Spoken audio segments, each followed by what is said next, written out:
Hey, Fitheads. Today we talked to Chris Duffin, known as the Mad Scientist. He's squatted over 1,000 pounds for reps. He runs several companies. The way he thinks about training and life in general is incredibly insightful and intelligent and interesting. And we learned so much and covered so much in this episode, and we could have talked to him for like another 5 hours. Yeah, it was awesome. We went from like values and goal settings to like the best use for a trap bar. And the best part was we only ended because his pre-workout kicked in and he had to go train. It was amazing. Welcome to Total Fitheads. Serious fitness for not so serious people. Hey, Fitheads, welcome. Today we have Chris Duffin, and I'm so incredibly excited to talk to you about so many things. You have like a crazy history. You have a crazy present. That's a good description. Just to get started, can you give our listeners just a background on what you do? So I'm involved in a number of different companies, but the biggest one is Kabuki Strength. And so we make biomechanically sound equipment. Sounds a little fancy, but really try to take out the negative training stresses and that are induced from a lot of the equipment that we use today and allow you to get a greater training effect. So our stuff is used in, let's say everywhere, 95% of MLB teams. You watch NBA, we work with the NBA, we work with every team, we work with them individually at their home gyms, the NFL, same thing. Colleges, 600 plus, every big D1 school that you could think of, Olympic athletes, NHL. So, Tour de France, we're everywhere. And then personally, I'm kind of known as from an athletic perspective. So I am the only person in history that's ever both squatted and deadlifted 1,000 pounds for reps. I actually did 1,001 for almost 3 reps on the deadlift, which makes me the lightest person ever to deadlift that amount of weight as well. And the Guinness World Record holder currently still for the sumo deadlift. And I did 1,001 pounds for 3 reps on the squat as well. Done a lot of other feats of strength. All my feats of strength are tied to charities and things that I believe in that are really tied to pieces of my life, which is quite interesting. It's a best-selling book, The Eagle and the Dragon. About my life, basically growing up homeless in the woods, fighting off bears and dealing with all sorts of crazy stuff from murders, drug running, there's human trafficking, there's all sorts of serial killer. There's a big plot and lots of twists and some crazy stuff. Anyway, I got through all that, ended up taking custody of my 3 younger sisters, raised all of them while I put myself through school, getting my dual engineering degrees, my MBA, became a business executive doing turnaround work in the aerospace and automotive world for about 20 years, and then decided I wanted to chase, by the way, I lifted a lot of weights in the interim during all of that, 30 years now of training, doing all sorts of crazy stuff. But decided I really wanted to have a positive impact on the world as a whole. And I figured the best way to do that is to start using the lessons that I have learned in philosophy around adapting to stress, which is both training to allow you to become stronger and better versions of yourself. And then why my book is out there, because it covers the philosophical, as far as the mental and emotional aspects of that as well. And so I share a lot of those tools and practices in there. And then my businesses are focused on the physical nature. I also have Barefoot Athletics, which is a minimalist shoe company. We make the best minimalist shoe out there, I believe, particularly for those that lift weights, and Build Fast Formula, which is basically the supplements and stuff that I use, and absolutely phenomenal, especially since so many supplement companies don't do things the right way. So we'll just leave it at that. We try to do things the right way. No proprietary blends, UL compliant companies. Anyway, blah, blah, blah. Sounds like a commercial that I said I did what it wasn't going to do, right? Anyway, I'm involved in all the things that I love to do and do. That's my life today, which is pretty crazy, because that is my job, is literally to be me and do the things that I do and chase the things that I want to do from a business aspect to try to help people. So that's it. That's all. It's not all, That's but that's all. enough. That's it? That's enough. Oh, that's incredible. Yeah, you're like, oh, I'm interested in strength, say, and now that's a company. Or, oh, maybe I can make a better shoe, and now you have a shoe company. You just do everything you're interested in to the max. And then I said, I'll write a book. I've never done that before. And now I'm a best-selling author. I'm like, that's pretty freaking cool. But I have to admit, I had a good story to work with, so that made it a lot easier. I think that's kind of like cheating. So That's so cool. Wait, do you read it yourself too? I was looking at I the do. audiobook. Oh, that's I do. great. They my publisher really recommended I didn't, because they're like, it's a challenging task. You need to do it for a professional. I'm like, I speak for a living, and it's like personal. Like, it should be my voice. And I got done, and they're like, that's really good. I'm like, hey, thanks. So it wasn't as like challenging as you expected. Like, It actually, no, it was challenging. But like, if I had to do it in a traditional fashion, which is to sit down over like 2 days and record the whole thing, oh my God, it would have been painstaking. But I have a recording studio in house. And so I was able to do like a chapter at a time, just, every few days, and just do it on my schedule. So I'd go in, pre-read the chapter, then read the chapter. And so, God, if I had to sit there for like, if I'd rented a recording studio and you go in and it's like, got to get this done in 6-8 hours. Oh my God. Because it's about like 40-45 minutes in, you're stumbling over your own tongue. You can't get it straight anymore. You want to repeat the same thing. Like, it starts as 3 times and now you're up to like 10 times trying to say the same sentence again. I'm like, that would have just been painful. So again, and I it's cheated. stuff you wrote. I cheated. Yeah. I made it easy on myself. Well, whatever. Then you adapted to stress, and now you could read another book. You're ready for it. Yeah, I'm working on another one next year. I'm pretty excited about it. Oh, really? Yeah. Is this another like truth about you kind of thing, or different direction? Kind of actually. So I don't think I've discussed this one publicly. So you're on the exclusive. Yeah, exclusive. We got the scoop. So I've had a lot of business experience, a lot of leadership experience. I mentor a lot of business owners and leaders as well.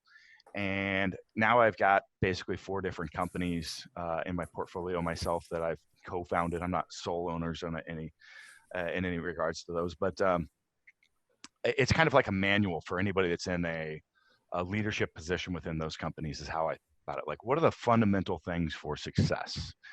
And so I call it I think the title is going to be The Unconventional Executive's Guide to Leadership, Goal Setting, and Execution.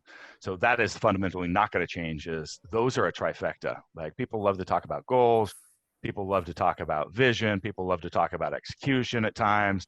But if you can't lead, if you can't get connection, if you don't have that authenticity,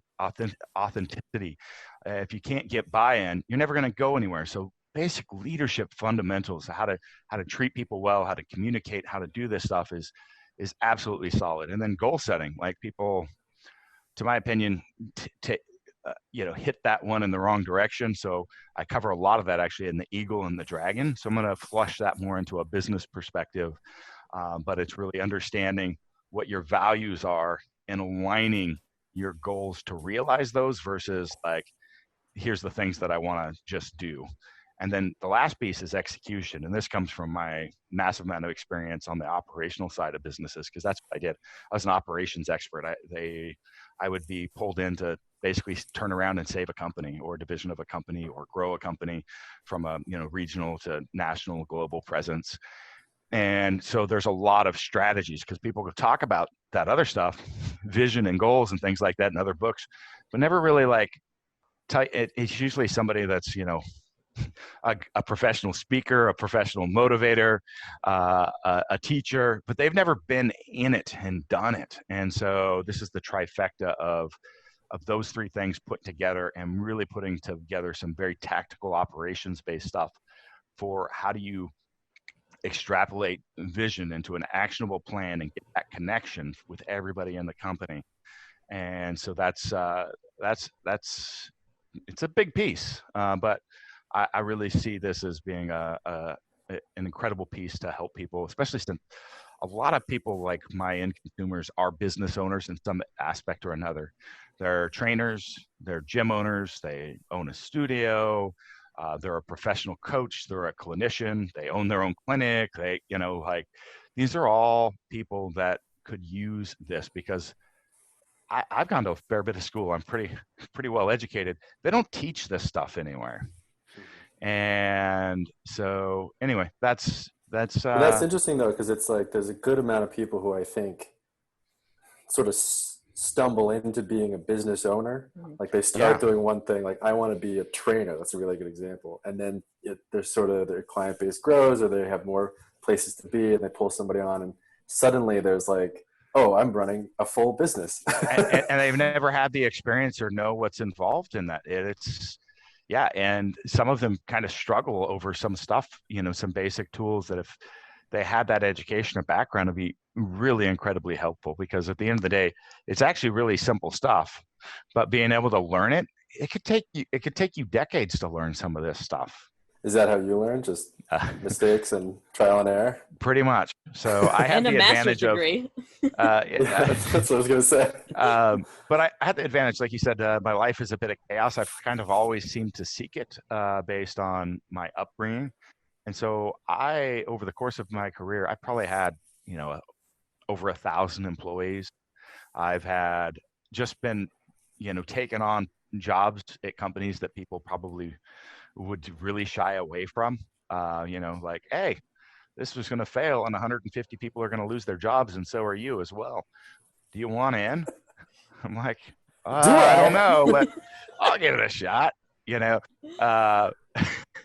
going to be banks breathing down your throat, and the customers, Boeing's going to be threatening to pull their contracts, and sounds great. So I've had the opportunity to learn at a very exponential rate because of this. I mean, when you're sitting there, like let's say another company, I worked in the automotive, and I had about 100 employees, and this was a 600-person company, and I ended up being the person that worked with the HR department on how to write reviews properly, how to do disciplinary and other type,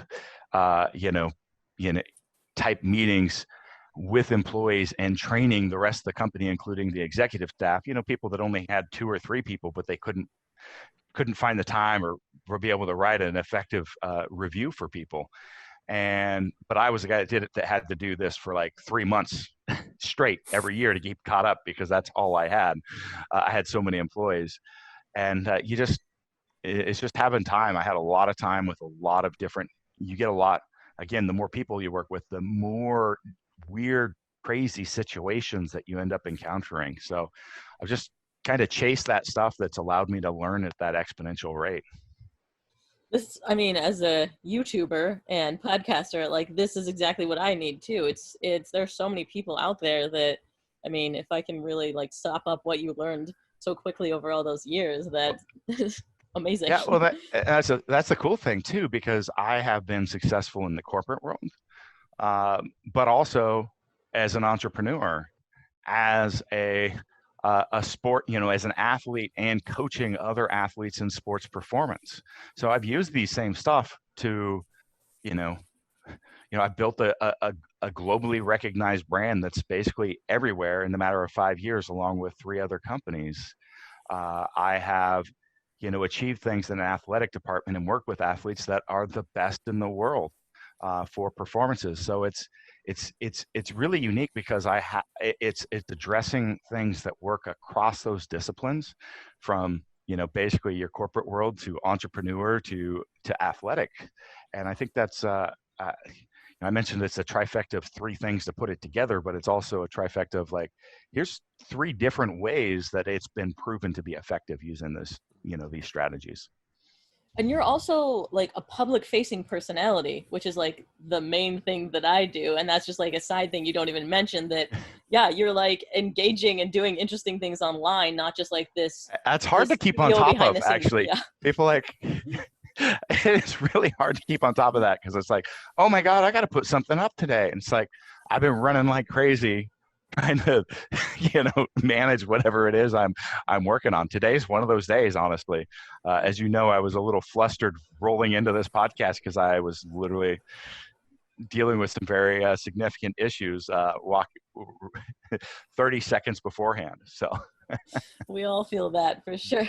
I know I'm not saying mine's worse or better than anybody else, but I have the experience as well. So, yeah. So can you give us an example of something, a principle or a strategy that works across something that either you got from athletics and works in business or vice versa? I'm gonna focus on some of the book. Yeah, I'm gonna focus on some of the stuff that's like in the Eagle and the Dragon, and because this gets into the goal setting pieces of it. And we see so many people that want to, whatever their background is, whatever their wherever their endeavors are, a lot of times people take on goal setting as more of like a bucket list type approach. Here's the things I want to do, kind of like a shiny object syndrome, like, oh, keeping up with the Hendersons, I see so and so doing this, I want to do that too. And we end up kind of creep, all this stuff comes in, and it's like understanding the priorities. So a lot of people come to me and ask, how do you get so much done in life? And it's really a choice of like, what do I not do that drives that? Like, you must not sleep. Actually, I sleep. I can show you my sleep app. Priorities. Bust it out. I'm in bed for about 9 hours, 10 hours every day.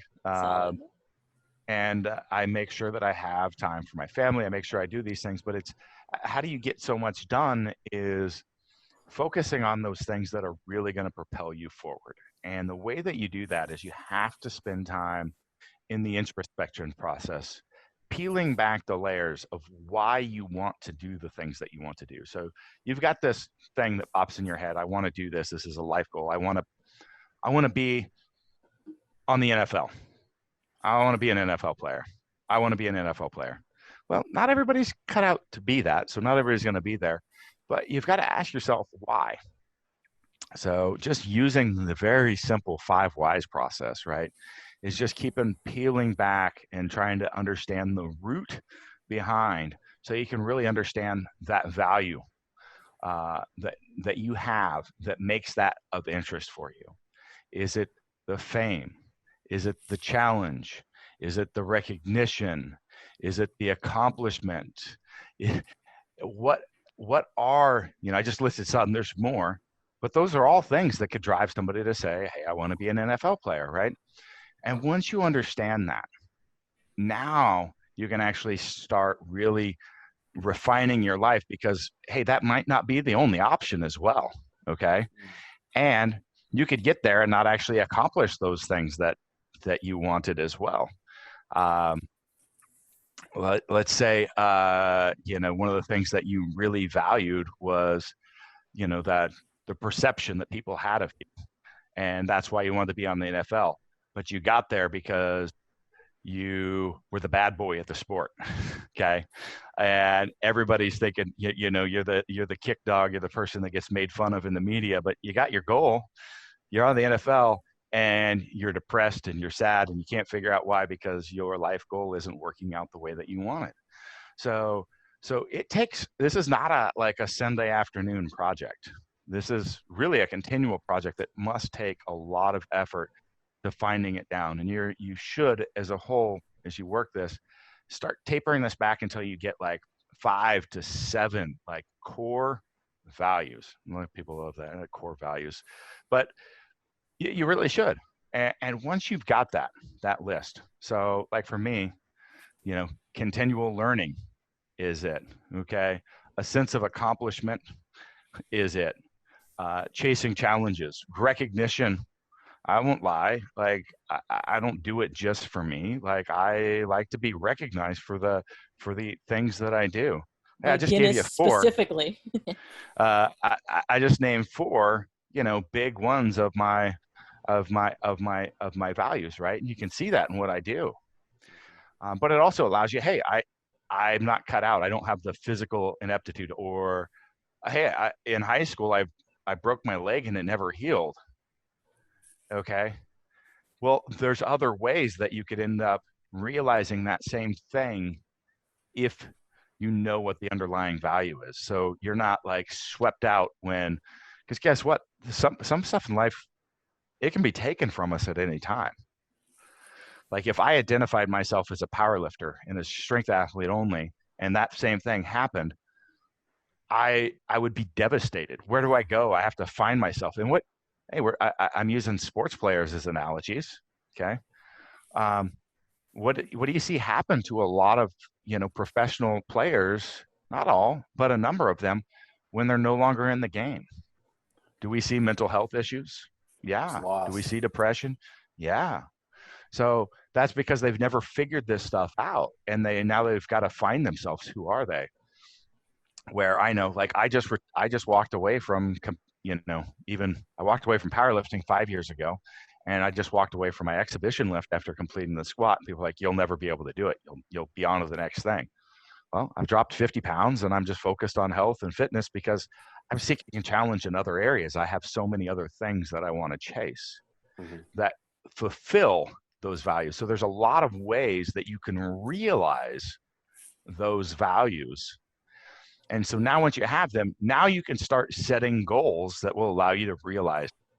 And that is how we create, alignment and really cut out some of the other stuff in life, and how you can do amazing things if you really find out. Because a lot of people create busy work in their life to make themselves feel like they're accomplishing stuff, doing a whole lot of things, but it's not really moving those things forward. And so the process is pretty similar in the business world, and really understanding what the values of the business are, what it's trying to accomplish, is going to have that alignment and allow you to really propel and accomplish things that you're not going to be everything to everyone. Okay. What is it? And so that's some perspective. How's that? I mean, incredible. You are more things to a lot of people than most people, if that makes sense. I just put my life on display. So yeah. So you're doing all these things that aren't necessarily connected. I mean, yes, the shoes seem so different from supplements, but it all ties back to it all ties goals. In. So, like from a movement perspective, my number one priority is stabilization of the torso for managing spinal mechanics, which happens through pelvis, through diaphragm, a relationship, and how we use that thoracolumbar musculature and all that stuff. Anyway, we won't get into the nitty gritty. Why not? Do it. The second one is foot mechanics. Has the largest, and the priorities become because of the largest, what has the largest global impact on the body as a whole. So very simple to understand this. If I'm not in good spinal position, doesn't matter what I do with my shoulder, I have to get this first before I can actually look at what my shoulder's doing or my hip is doing around that. The second piece that has the highest global impact on the body is the foot. So again, it's looking at this thing from a priority perspective really helps you like start refining down why is it that we look at the things that we look at and really having the biggest impact as quickly as we can. So foot mechanics and foot health, there's a lot of things that are, happen to us because of the footwear that we do. So a lot of people are like, well, why is that? Show me the science behind that. I'm like, well, go ahead and sit yourself in a wheelchair for 10 years and now try to get up and go for a run. Okay. It's not going to work out very well. We actually have to use our tissue for it to be able to know how to work and be strong and resilient. Okay. So if we just support it and control it, let's say, hey, let's put this brace on at Home Depot and wear this back brace all day long. Is that going to improve my back health? No, it might maybe during the course of the time while I'm there at work.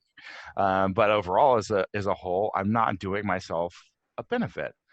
I'm not actually learning how to use that tissue to be able to stabilize my body and manage my spinal mechanics through a range of motion. So it's really important to understand that, foot mechanics have a big piece of that, and footwear thus has a really big impact on that. And one of the biggest issues with footwear is the size of the toe box. So it does make shoes kind of look a little clownish if you start getting them into the right size. Luckily, we've managed the styling so that it doesn't look that way. But now, if we could just get society on.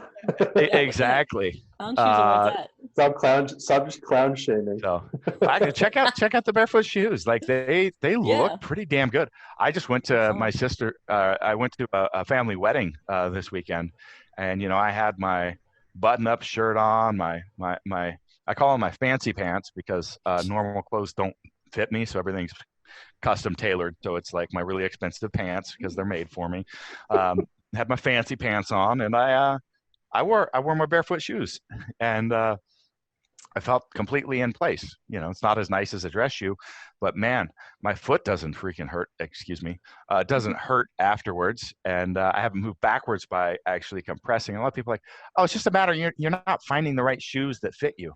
Like if you've been wearing shoes your entire life, you're actually forming your foot. So finding a shoe that fits your formed foot, that's not the problem. You actually have to have a shoe that allows your foot to be in the shape that it should. And there is a big difference.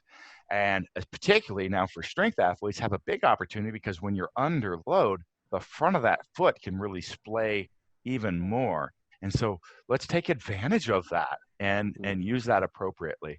There's a lot more than just foot splay, but anyway, here's an interesting tidbit. When people challenge me on the science of it, it's like, okay, how about you do a meta-analysis on orthotics? The stuff they actually train people on. By the way, you can view some of my content that I work with a doctor on that is an orthopedist, trained orthopedist, and he disputes all this stuff himself as well.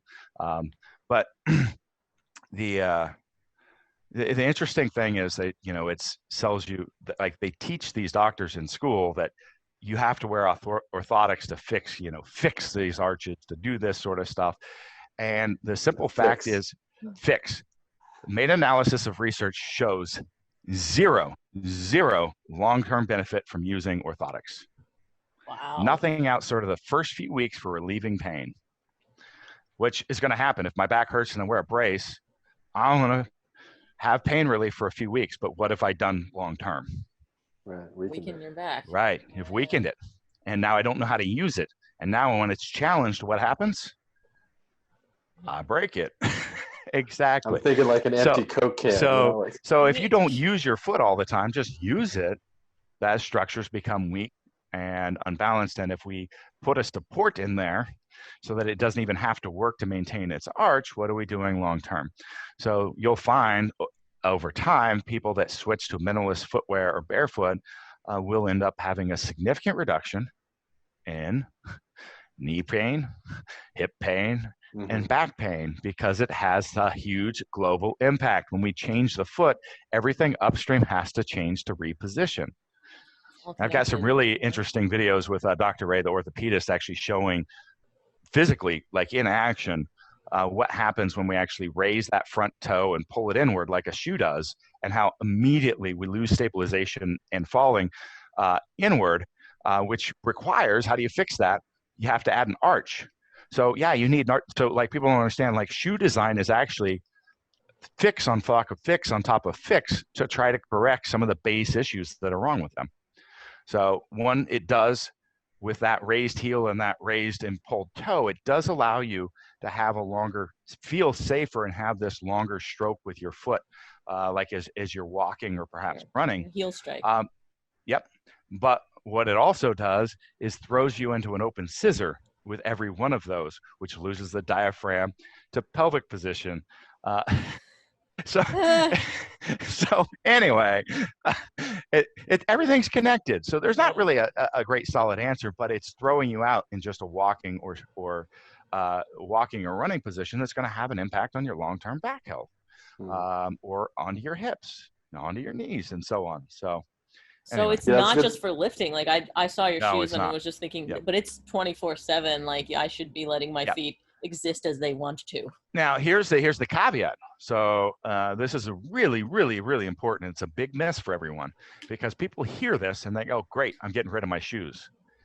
and then they go barefoot or they come with a shoe, and their feet hurt, everything aches, and they're like, this sucks. You're full of crap. Okay. Well, if squatting's good for you, do you walk into the gym and put 225 on there and do it for 50 reps?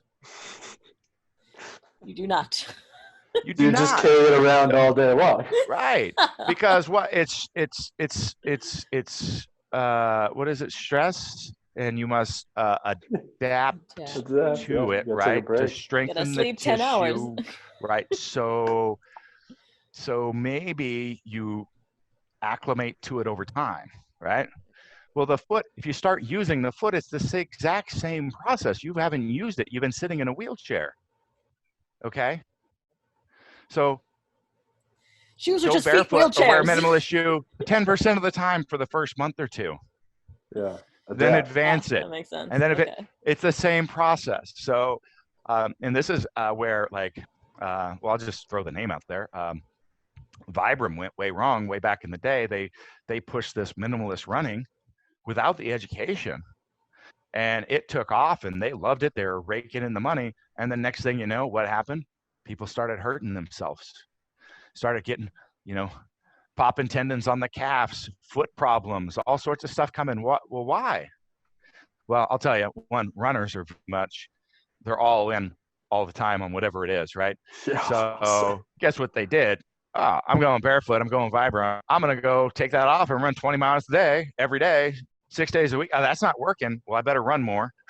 Because that's just run it out. That's the runner answer to everything, right? You just got to run more. I'll pick on anybody. Continued overload. That's what you need. So you took this message that requires a lot of education and temperance, and threw it at a crowd that is all in without that. And guess what? That's what's going to happen. That's what happens if you walk into the gym and you squat 225 for reps. For 500 reps. You get foot rhabdos. What happens? Foot rhabdos. What happens? Yeah. I'm picturing a whole classroom, like a college class, and everyone's got a dumbbell, and they're like, "Excuse me, sorry, I'm just trying to, I gotta do my 225 all the time." Well, this sounds like, so you mentioned something when you were first started introducing yourself, negative training stress. It seems like you're taking that away from feet, but it sounds like you also have that for other equipment. Like, can you speak more on that? Yeah, absolutely. So we make, we're really known for our specialty barbells. So everybody, really up until Kabuki Strength, there was a few specialty barbells, and they were really sold as just that. Like, here's an extra piece of training you could do over here. And everybody just assumed a barbell is how you need to be doing strength training. But the thing is, not everybody's built the same. We all have different leverages. We all have different mobility restrictions. Every movement has different demands on the joint. So not all stress is good. So stress, particularly on the joints, is not ones that we adapt to. Okay, that's hard tissue, not like our muscles and things like that. So compromising the position causes issues. The other is, if we have to change the positions, let's say it throws us into this open scissor, the diaphragm to pelvis relationship, I cannot no longer stabilize my core effectively. And now when I fatigue out, I'm going to lose position and potentially injure a disc. That's one example. Okay, so using that bar may force you into positions for certain lifts that are non-optimal. It's just a tool that's been around forever. Now, the basic movements are right, and the philosophy is good. But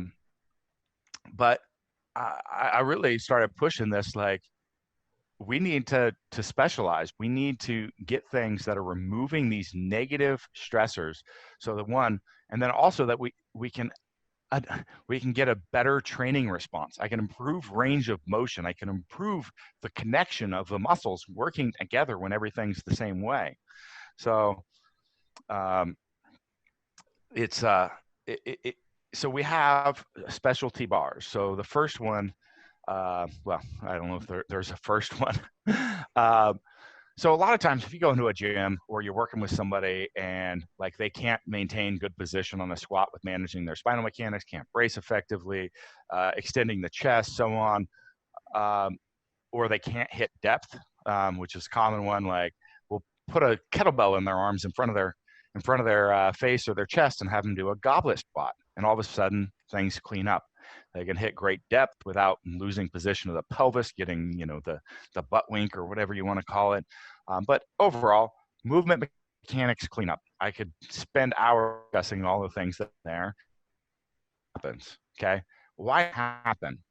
Well, it happens because we have actually shifted the spinal mechanics. We didn't move the load in front. Okay, yeah, it's physically in their hands, but the load actually stays above the midfoot. This is simple physics. Mm-hmm. If I move it in front of the foot, we fall forward. If I move it behind the foot, we're going to fall backwards. Prove me wrong. Okay. All right. So we've kept the weight above the midfoot. So what have we actually done? We've actually uprighted the torso and spine behind the weight. Okay. So now I've taken a barbell and put the weight in a cam, so we can actually change the position and change the distance from center. So now I can mimic basically any squat variation in the world, plus many more that you've never thought of. Front squat, back squats, kettlebell squat close, kettlebell squats far away, and 24 other different positions to be accurate. And we can actually fine tune the mechanics for an individual. People love to watch NBA players and go, look, that guy, that 7'6", he squats like horrible. Ha, ha, ha, I squat so much better. Well, that guy can't squat with a barbell on his back properly because his mechanics don't allow it. His lever links are completely different than yours, okay? So we have to understand the individual needs of an athlete, and I call everyone's an athlete in my book. We have to understand and accommodate to those. And so this barbell allows us to do that. There's a lot of other things. So it looks fairly similar to what's called a safety squat bar, which has one position. But those actually put your arms in what we call actually, I can't think of what we call it right now, a high front rack position. So elbows are out in front and above. Yeah. Okay. Well, when it comes to stabilizing the torso, the lats are actually a spinal tape stabilizer and how we connect the shoulder into the core. So when we're up in this rack position, we can't actually effectively stabilize the lats and use them. So watch anybody that's using one of those bars or even a front squatting and watch when they get to fatigue or max effort failure. Where do they fail at? Every single time. The TL junction, right? Yeah, that's so, me. Because we don't have the connection of the lat into the torso. So that's where you're going to fail at. That's how it works. So we have a compromise point because of that. So our bar actually has the handles in a position to do that. And there's a lot of other small things like those other bars don't have, they kind of put a lot of pressure directly on the trap. Inside of our pad, our bar's actually formed and wraps around the trap. There's a reason for that. Like when you've got people with shoulder issues and sometimes particularly come back from shoulder surgeries or elderly populations, it will cause some de-innervation because there's a lot of nerves that run through there. So we distribute that load, makes it also side benefit, makes ours the most comfortable out there. But it's really just kind of thinking through like these really basic fundamental things about how humans move and fine tuning it so we can have the best tool in the world for squatting right there. I know the first time that I used a trap bar for deadlift, I was like, what? It was mind blowing. I was like, I'm deadlifting, but it's in the center of me. This is crazy. And it sounds like that's kind of what you built for the squat world. Yeah. Well, and let's talk about the trap bar because we have the best open trap bar in the world. And there are some issues with both the trap bar and have you ever seen, so a trap bar is, I call a neutral grip deadlift bar. Mm-hmm. So the hands are at, so everyone who's listening, you should come on YouTube because we're actually doing visual stuff this time. Yeah. So instead of your hands being in the direction of the bar, they're turned 90 degrees. So there's also a neutral grip bench pressing bar. And I have this great video called Playground Physics, and I extrapolate on this with the benching bar but it also comes into play with the trap bar. So you'll notice a lot of people when they have a trap bar, if they have a high handle position or a low handle position, they automatically go to the high handle position. And it's not just due to the range of motion, particularly if you're doing things like lunges, carries, walks, things of that nature. So I call it playground physics, because when the hand is at 90 degrees to the center of gravity and the center of rotation, when they're on the same axis, okay, it is impossible to find stability. And I call it playground physics because its example is a teeter-totter. The bar is the bar that the teeter-totter is resting on, okay? When you walk into a playground, it's always one side is sitting on the ground or another. And you can never find its true balance point because it's an infinitely perfect spot. So it will always shift one way or the other. It will constantly be going back and forth, back and forth. So when you pick up that trap bar in the center position, it's always going to be diving forward on you, diving backward on you. You're going to try to carry or do a lunge, and it's going to dive forward on you. In the bench press, you've got the neutral grip bar, and it's sitting in front of, up above your head. As soon as you take it out of the rack, it's trying to crush your face. So people like choke up on one side of it to try to stop that because it wants to kill you. And you'll feel that, and you got to fight it. And then you take it out, and you have this induced instability. It's like you've got to be working the wrist, which then feeds its way through the shoulder and so on, through the elbow, through the shoulder. And by the way, I've got a great video. I'll also reference you to one of the top powerlifters in the world, 640-pound bench press in competition, although squatting is his best lift. Although I have squatted 1,000 pounds more than him. Anyway. Not to brag. Where he uses our bar versus a competitor's bar because he did a 500-pound press with a competitor's bar 1 week because he was waiting for our bar to show up. I'm going to get back to the trap bar. I know I'm scope creep all over here, but he goes to a bench with it, and he goes down, and the bar kind of just travels all over the place. You can see it looks horrible. And he hurt himself. He tweaked his shoulder, and he's texting me all week, oh man, my shoulder sucks, and I should have waited till your bar shows up. It's 500 pounds. He did it as a floor press, so controlled range of motion. He gets it, and his shoulder's still not better, but he decides he's gonna go up and do 500 pounds the next week with our bar. Naturally. Does the floor press again, so it's the exact same range of motion. The press is perfect, and it's beautiful. You can see the difference. Same weight, same hand, everything, exactly the same. Perfect, beautiful press. I mean, distinctly different. You can watch them side by side. And he texted me, he's like, actually, my shoulder made progress. I felt better after that session. And I think he probably says in the video. But that's what the playground physics. We're going to talk about playground. The second piece of playground physics is how do we fix this? And that's we create a swing. We move the center of gravity below the center of rotation when you're offset that when you're in that neutral grip. So the weight is now the seat where you sit in the swing instead of the seat on the teeter-totter, right? And the center of rotation is the top where those chains are connected to. And where does it go? Where does it sit when you walk into the playground? Always Dead center. Yeah. It self-stabilizes. So all you have to do is put the weight below the center of rotation. I mean, this is simple stuff, but for some reason, equipment manufacturers don't think about this stuff.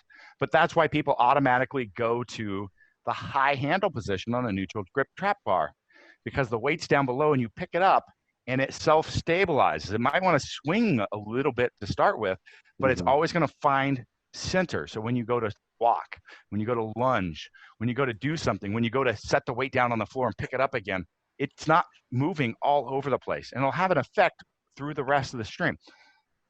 So now you do the same thing. You do it the opposite way on the bench press. You hang the weight. Well, I guess it's the same, but it's your hands are up above the weight. So our bar, if you look at it, it's called the Cadillac bar, is arced away from you, and the hand positions are above that weight. So it's going to stabilize. So when you take it off, it's actually a training. We have to tell people, no, grab it in the middle, because they want to choke up on one side to stop from killing themselves, because that's everybody knows that's what's going to happen when you use those bars. I'm like, no. Like, Ours will stabilize. You have to grab it in the center and pick it up. Okay. And then boom. And that's what brings that effect. And all of a sudden it changes things. And we're not talking, this isn't theory. That's why I did this playground physics theory video, but watching it in action with JP. I think it's on our website, but you can go on his Facebook or Instagram and dig around and find the originals too. But JP Price. That's what it does. But also in that bar, we've done a few other things. I'll get back to the trap bar because I'll explain how we've done that in the trap bar. But the Cadillac bar, so as your hands are going wider or closer, there's actually an angle. We'll do this for the YouTubers. Here, there we go. See my arm moving, okay? See what's happening to my wrist? The angle, as it relates to the shoulder, changes. So the balance of internal to external rotation changes as you go wider or narrow. So everybody with a neutral grip trap bar picks one angle and they go with them. Ours actually varies by a certain degree based on the average arc of the humerus for an arm, based on the width, to balance that with just a little bit of external rotation, internal rotational bias, so that you can engage externally for the lat, for the stabilizer, because you still want to have a little left. You want to be just there because you're actually going to engage a little bit to cue that lat to work as a spinal stabilizer as well. But then everyone is different with that. So all of a sudden, it's crazy. Like I introduced this, I went into the MLB teams, I think it was 3 years ago. And by the way, every head strength coach, like I said, I pick on everybody. Every head strength coach for an MLB team has a bad shoulder and can't press, just so you know. What a coincidence. And I know this. So I go in, I'm like, hey, let's check out this bar. Does anybody want to try it? Here, how about coach, you try this? And they're like, oh, no, I can't. I haven't pressed for 5 years. I had such and such surgery, blah, blah. I'm like, just try it. They put a plate on there. They start benching, taking it to their chest. And you can see the staff, like, jaws are starting to hang down. They're like, put another plate on here. I'm telling you, the same exact thing happened in every weight room. That's good. Trust me. And they hit 2 plates, hit 4 or 5 reps, and everybody's like, oh my God, you can't. Like, yeah, I haven't been able to bring a bar to my chest, like just a bar to my chest without pain. Like, and now I'm benching immediately 225 for reps. Because obviously they're strong guys, you know, they've been around the game for a long time. And so it's kind of like how, like when people do push-ups, that's, you know, it's a sort of an easy way to visualize, like, just finding that optimal hand position. A lot of people do push-ups with their elbows sort of completely out and then to the balance side. takes out this shoulder control. So all of a sudden you're able to stabilize. Everything stacks up so well. And then all of a sudden these huge changes come in place from these very minor things.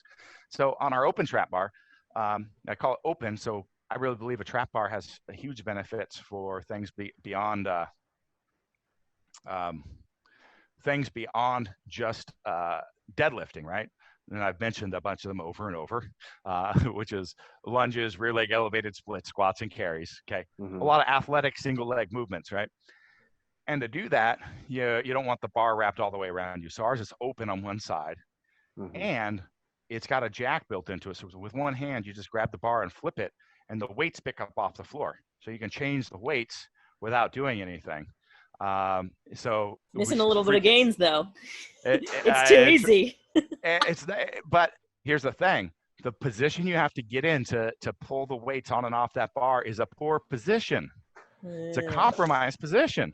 So just use that energy to actually lift instead of move exactly, weights and not pre-fatigue yourself with bad movement between your sets now, right? Yeah, so there's a reason for that, but it's just so easy. It's just boom, boom, they're off the ground, and then you can flip it over to the other way, to high handle, low handle position, and then we offset the low handle position by 3/8 of an inch. That's it, just a little bit. So it does the same thing the high handle position is, but you still get the extra range of motion when you want it. And then we went, well, not everybody needs the same grip needs, and everybody have different hands, so accommodating for differences in lifters. Let's make the grips interchangeable. By the way, we have the best bar knurling in the world, and we put that on our handles there. So it's a really tacky, like incredibly grippy, but doesn't cut you. And we give you an option of a 1 inch, an 1.5 inch, or a 2 inch diameter handle, And the 2-inch, when you buy it, comes with a kit to make it allow it to either spin like a rolling thunder for additional grip work or be fixed. And then the handle bracketry, we said, hey, sometimes there's teens and small females, and sometimes there's NFL players and people like Thor and, the world's strongest man that use it. Like, these all use our bars. They have different shoulder widths and needs. Even like the NBA players, they're tall because of the tallness to accommodate their legs. Even though they're not necessarily standing wider, it looks wider because once you get all the way down there, they're going to have less wider grip positions. So you pick which handle kit you want. So you can choose a 25, 27, or 29-inch width. So the bar can be set up or changed to the needs to accommodate for the variability in the lifter. And It's that's funny. it. So that's what we do. And it's all really simple stuff. Just nobody's ever done this stuff before. So you just got to sit down and like think about it and lift weights yourself. And I don't know.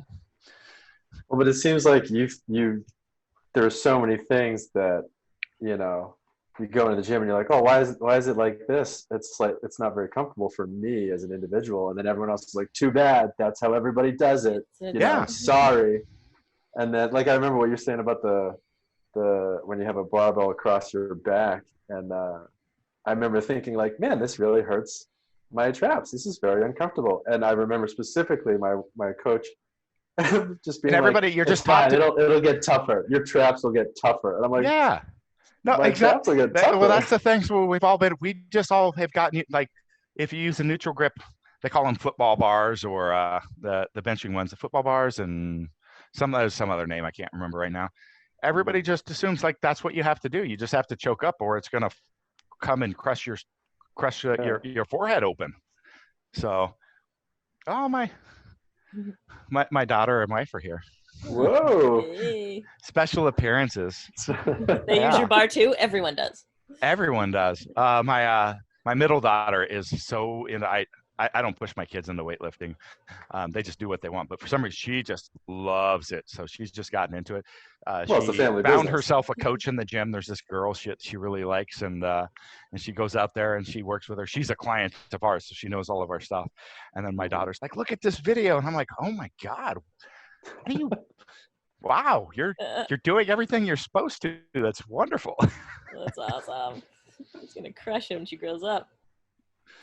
Well, when you're talking about like all these details going into what you're making, it's like you're just maximizing to be in the best position possible to be as stable as possible. That's what it seems like, yeah? Yeah. And that's like the opposite of this trendy thing now that's like do 1 pound curls while standing on a Bosu ball. Do you know what I mean? It is. And there's a little bit of value in both, but they should be done, if you believe in that, then it should be done honestly separately. Yeah. So when we've got stability, everything is connected and working very well together. There may be some opportunity for doing some unstable training, but it's definitely a very different thing, and not things that should be mixed together, and nothing should replace those sorts of things that we're talking about. Absolutely, is the fundamental aspect of strength training. Those other things are a little bit more neurological, proprioceptive based, which there's some argument in the research whether that's actually a real thing or not. So I really don't want to, get into that. But there's absolutely, this stuff. If you become better in stable, you become better in unstable, and that's proven via research as well. So, yeah. Well, I want to ask specifically because I was looking at your shoulder rock product. Yep. Is that like that seems if I touched that without any sort of help from you, I feel like it'd be incredibly unstable. Yeah, and that's why we create a video. So when you buy it, you get a video, and it's really interesting. Describe what the shoulder rock is. Yeah, like, so the shoulder rock, if you do a little bit of research, you'll find that it's the oldest known strength training implement that I'm aware of. You'll be hard pressed you won't find anything, to my knowledge, that's older as far as a weight implement that's used for strength training. Okay, its roots, it's a Gada is the traditional name from India, and it's basically a big weight on a stick, and it's really important that the stick is the right length and the weight is the right weight, which is why ours is designed the way it is and is micro loadable. So basically what I did is I took this very traditional tool and made it better because of modern manufacturing technology and made it microloadable, because you need to make small increments in weight when you have this done at the right length. So there's other maces out there, but please make sure that they're 45 to 49 inches in length. If it's shorter, it will not do the same things, and I'll explain why in a little bit. It will look similar, just like it looks like a kettlebell halo motion, basically, with your arms if you do it, but they do very different things. Once we put something on a lever at a long distance like this. But basically you swing this overhead, you move a shoulder through its entire range of motion, the shoulder girdler. But the important thing is, as you're doing it, you're actually pulsing muscles on and off, and muscles in sequence working together to move and stabilize. And it's pulsing on and off is the key. So this is Muhammad Ali, float like a butterfly, sting like a bee. This is basic athleticism. This is speed to relaxation, speed to contraction, which is a huge input on the nervous system, okay? And so what this allows you to do, that long lever basically forces you to be able to accomplish a swing. You actually have to have a relaxation phase. So if I have a kettlebell halo or a shorter mace, I can move in a similar fashion, but I'm in control all the time. I'm always on. And so we're not getting this deep neurological input, which is tied to developmental kinesiology. So if we've got good alignment in everything, which ties to what's in the video, is again, it ties down to some of this torso stuff, breathing, bracing fundamentals that we walk through.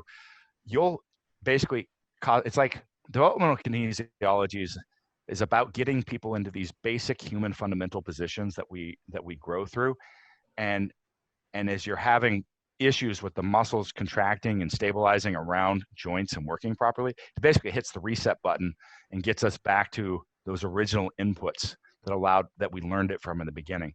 And so that's what happens. That's the beauty of this, is we're strength training, but we're also have this great neurological input for doing this. And so that's the power of this tool. And so it deals with, just go read the reviews or do some forum research. You will find basically you read through the reviews and you'll find so many people that have just like avoided surgeries for all sorts of things by using this tool. It's crazy. It's not going to fix every issue, but you'll be surprised how many issues having a stronger, healthier shoulder doesn't fix. Hey, I've got a shoulder impingement. I can't move the bone spur that's locking it. Well, if things are not, we can actually change what's happening inside the joint, because as the muscles are tightening and pulling that capsule in different directions, if we actually relieve that and get it operating the way, all of a sudden that may disappear. Somebody with a mobility issue, mobility is going to improve. Somebody with a stability issue, they've got a joint that pops loose, it's going to improve. Like, the list goes on. I mean, it's crazy, but it's a really basic fundamental move. But that's why the lever is really important. And so, yeah, we put a video with it as well, because the story is how it came about. This is what actually kind of got me the impetus to finally make this step and start Kabuki Strength. This is our back first in tool. time, found the original one. I was playing, I thought bases were cool because I'm like, they look badass. So I made some and I watched a bunch of YouTube videos and I did them. And after doing them, I'm like, my wrists hurt, my elbows hurt, my shoulders hurt. This thing sucks. So I quit doing it for years because I'm like, it didn't do me very good, because all I had access to learn how to do it was the internet. And there was nobody that was really a professional on it teaching it. It was just people doing it, right? And then I started my clinical education, which is where you kind of guess from the stuff that how I've spoken so far that I've got a fairly good background in biomechanics and neurology and all this sorts of stuff. And if you got a question, go to Kabuki Strength Advisory Board and you'll see, we're backed by, one of the best, if not the best orthopedic surgeon in the world, arguably the best physical therapist in the world, one of the best developmental kinesiologists in the world, the best, the list goes on, right? That's the people I work with. That's who I learned from. And that's who backs our products and our methods, by the way. Anyway, I started learning onto these developmental kinesiology stuff, and it started clicking, and I started having great success in my lifts. And then I'm like, after a while, I'm like, hey, let me go back and think about doing that stuff while I do a mace swing. and I did it for 2 weeks. And I was a heavy lifter, I wasn't, benching was my probably worst lift. My best bench, was a 500-pound bench press. Not on the level of 1,000-pound squats and deadlifts though, like not shabby. But I'd been walking around with, shoulder pain for 8 years. Like, I have trouble falling asleep because your shoulders are aching kind of pain. 3 weeks, my shoulder pain went away. And that was 2000, long time ago, over 10 years ago. Anyway, I went to another guy in the gym and I said, hey, let me teach you some stuff. He's a 500-pound bencher. I'm like, your shoulders hurt? He's like, yeah, all the time. Yeah. It's hard falling asleep, man. Oh, yeah. Hey, try this. He comes back 3 weeks later. He's like, hey, my shoulders don't hurt anymore. So I went to the next person and so on. And then I had him around for a couple of years because I wasn't sure how to bring it to market because I wanted to have it, to do it right, to get that right lever. It needed to be long. And so I was putting like the dumbbell plates, which only have a 1-inch plate on there. And so the right handle size, I had to put it on the other end. And if somebody didn't tighten it tight enough, like the weights would fall off and you're swinging it, like they could kill somebody. Yeah. So I'm like, I can't sell this product. Like, here, make sure it's tight. My liability's covered, but guess what? Somebody still freaking died. Yeah. Like, not okay in my books. So then a friend of mine came to me and he's like, hey, I'm leaving town. I really, they don't have any of those 1-inch plates down in my gym. All I got is the normal gym, like Olympic plates. Can you make one of these that fits those size plates with that 2-inch head? And I'm like, yeah, I can. And in fact, if I did that, I could put a permanent stop on the end and load them over the handle that needed to be larger than 1 inch and put it all the way on and put a nut on there that even if it fell off, nobody ever gets injured. And you're saving lives. The shoulder rock was done. And that was around the time I was trying to start in the business. And I'm like, this is the start. So I launched the business with a product at the time that nobody was mace swinging. Nobody knew anything about mace swinging. And I launched it with this tool that required a huge amount of education to really like bring about, which I guess was good practice because it's kind of been that way with every product that we've kind of released ever since then. Like everybody's like the transformer bar. Everybody's like, why do I need a fancy safety squat bar? For the first year or two. And now everybody's got to have one and they're complaining because they can't get them fast enough. I'm like, we're trying. What about the first couple of years when nobody would buy one? Yeah, it sounds like you're getting to all the elite athletes and these people training at high levels. Now I want to see it in golds. Absolutely, and we're working there, and we have a lot of people. It's not just that, like a lot of just regular population, and I have people. God, I have some crazy stories. I got this one gal. She got hit by a car, thrown into a field, left for dead. Has use of one leg, can barely move one arm, the other one doesn't work. Use the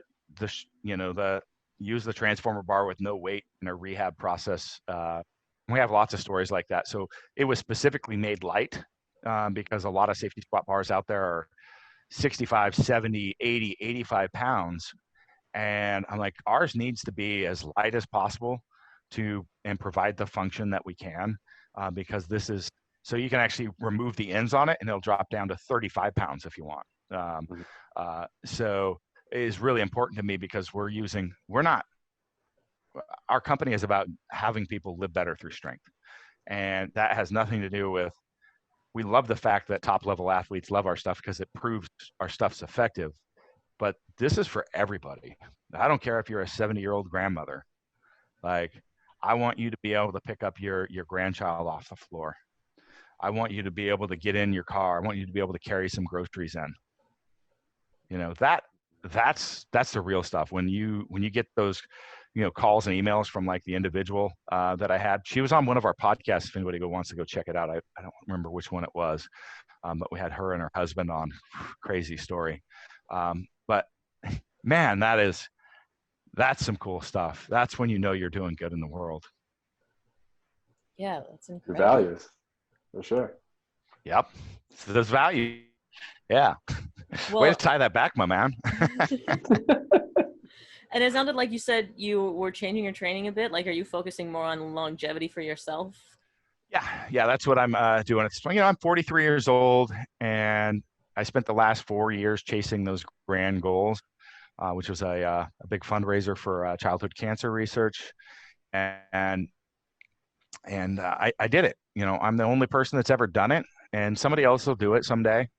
But I was the first. I am the only one. I'm And how do coming you for top you. it? What's that? I'm coming Oh, for yeah. you. I get one of those. How do you, Knock you the off. thing is like, there we go. So, not many people get those on their wall, right? Yeah. So, yeah, what do you top it? Like 1,050? Like, I don't, what's the point? 1,020? Like, Oh, I also really like that you went 1,001, just in case somebody tried to price it right you. It's got a better ring. It's got a better ring to it, right? Yeah. But like, I put everything on the plate. I put it all out there, and it's really like, I mean, that's a huge level of intensity and drain on your life and everybody around you to pull off. Drain on my businesses because I can't be fully engaged. Drain on everything to be able to perform at that level and chase those sorts of things. And so I can't. It's not something that I could continue at that level and try to push it further. It just wasn't physically or mentally, like, I reached my limit, and that was a big part of it. It was discovering what I was capable of. And, that's the fun of strength training, is really seeing and knowing yourself. And that's me, and I did it. And so I will continue. I've been training since 1988. And so I don't think I'm going to quit training. I love training. I have been sitting here drinking my full blitz pre-workout, getting ready for my training session immediately after this, by the way.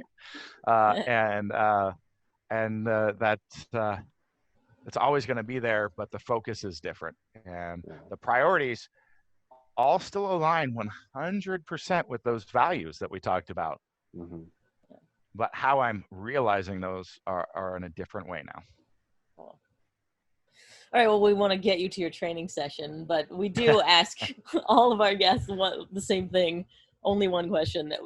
Basically, we're curious about everyone's thoughts on alcohol and being an athlete, So we already kind of talked about this because you got that horn behind you. Okay, so for nobody that actually, here, I got more than that. Okay, wait, there we go. Over my shoulder. There. See, we got so up there on the wall is a custom engraved drinking horn for whiskey and deadlifts. Down there is a half-gallon of Willet, along with this beautiful tray of whiskey-related items my wife got me. So we've got the what's that? It's the patent from the original whiskey barrel is actually on the tray that everything's sitting on there.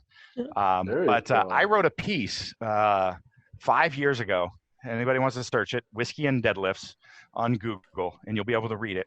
The first half of the article is disclaimers about the negative effects of alcohol, which absolutely, it's going to negatively impact cortisol levels.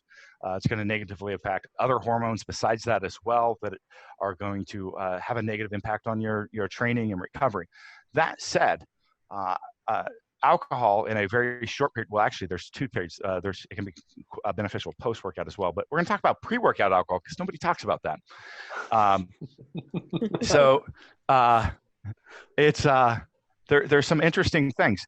If you have, it depends on person, but an ounce or 2 of alcohol, about 3 to 5 minutes before a performance, it will enhance your performance. Okay. Alcohol was the very first substance that anybody was busted for by WADA for the Olympics. It has, which was in 1960, I can't remember. It's been a while since I wrote the piece. To the Olympics? It was used, there was a very famous Olympic marathon that was run in the Olympics in around 1906. They argued as one of the hardest ever because of the conditions, the dust and the heat. The person that won actually passed out and gave up, and he was revived with alcohol. and strychnine, and went on to win. And anyway, so it's got a long history. If you go back to the original Olympics in Greece, you'll find a lot of use of wine and alcohol during the period. And so I started thinking about this, and particularly also Russian lifters are known for taking a shot of vodka before they go deadlift. And so I'm like, why is this? And so I started thinking about it, and then I started testing it. And what I found, and that ties to the any research that you can, it's a little bit more pseudoscience than the stuff I normally deal with, but it makes a good story, right? But it actually it enhances whatever mood you're in. So typically in training, you're going to be in a heightened state. If you've maybe had some pre-workout, you're going to be in an even more heightened state. So it's going to amplify that. It's going to spike your blood pressure temporarily, which will actually make the weight feel less. It's going to reduce your sensation of pain or fatigue, which is going to have a positive effect. It's going to lower your inhibition to be able to take on those challenges. And the big thing is, and they don't have this really in any research that I can refer to, is it provides some clarity within your thought. So think about this. Put all this together and you go back to those early years when you're in your early 20s and you're sitting there at a bar and there's somebody that you think is attractive at a few tables over, and your friends say, hey, you should go talk to that person. And they say, go have a shot of liquid courage, right? Yeah. So if you do, and you walk over, you're going to end up, one, because that inhibition's down, you're actually going to go do it. You're actually going to end up probably being a little bit more articulate, a little bit more outgoing, a little bit of all these things that are just going to make you perform better. All those things we just talked about too. Now, if you sit there at the table and keep having liquid courage for like 6 of them, and then you walk over, you're going to make a fool of yourself and it's not going to work out so well. So it's all about timing and amount. But the thing is, like, when you're sitting there at that table and you're second guess, I don't know, like, what are they going to say? What are they going to think? Oh my God, I'm not ready. Like, when you have it, like, everything drops away and you're just like fully in the moment for a little bit.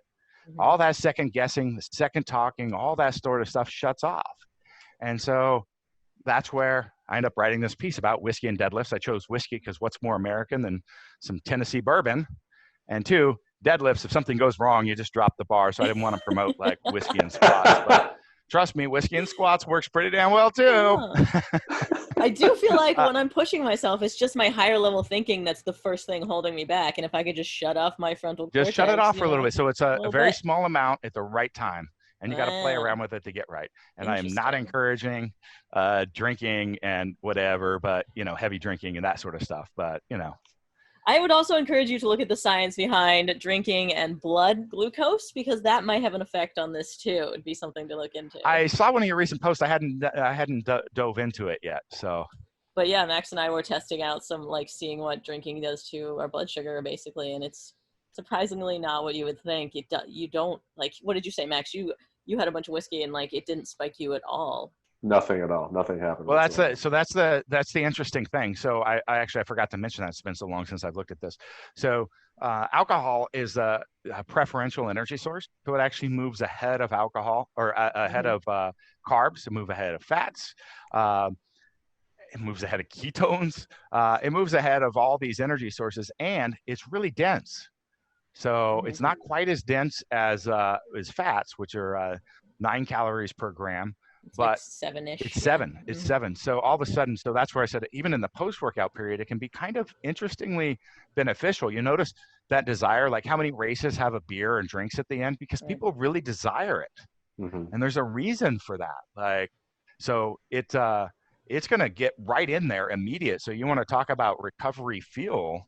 Again, I'm not saying like go drink a half gallon of freaking beer, but like it has some unique properties, and just to say it's bad is not appropriate. Yeah, it's unique, and it has some interesting properties that can be used to your benefit.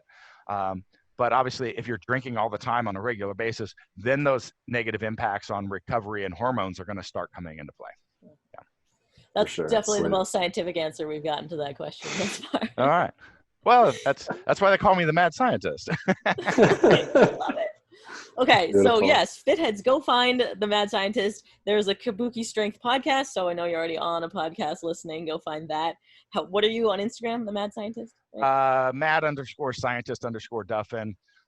You just type in Chris Duffin on Google, on Instagram, on LinkedIn. I'll be the first thing that pops up. It's really easy. Those are the areas that I interact, is LinkedIn and Instagram. I know it sounds funny, but I deal with a lot of professionals on the sporting and clinical side. So Facebook, I have some pages. Don't expect me to answer, read, or see anything there. Yeah. Awesome. Thank you so much for coming and you on. can get a free download of my book via Audible if you go through my site, ChristopherDuffin.com. Go there, and it'll link you through a process to do a free audio download, which is pretty damn cool. It's a program they got set up. You got to stay signed up for like 60 days, but you get my book and another book for free, which is actually a really good deal, which is why I promote it. Killer. Perfect. I'm going to listen to you while I squat. Okay. Yeah, I'm going to go do some shots and sprints real quick. All right, thanks so much. I haven't tried that one. It'd be interesting, though. It's tough. Yeah. All right. Thanks for having me on. It was a blast. Yeah, it was Great great interview. There's so much more. So all the Fitheads, go check out everything he does. And thanks for listening. Please rate and review on Apple Podcasts. And we will see you next week.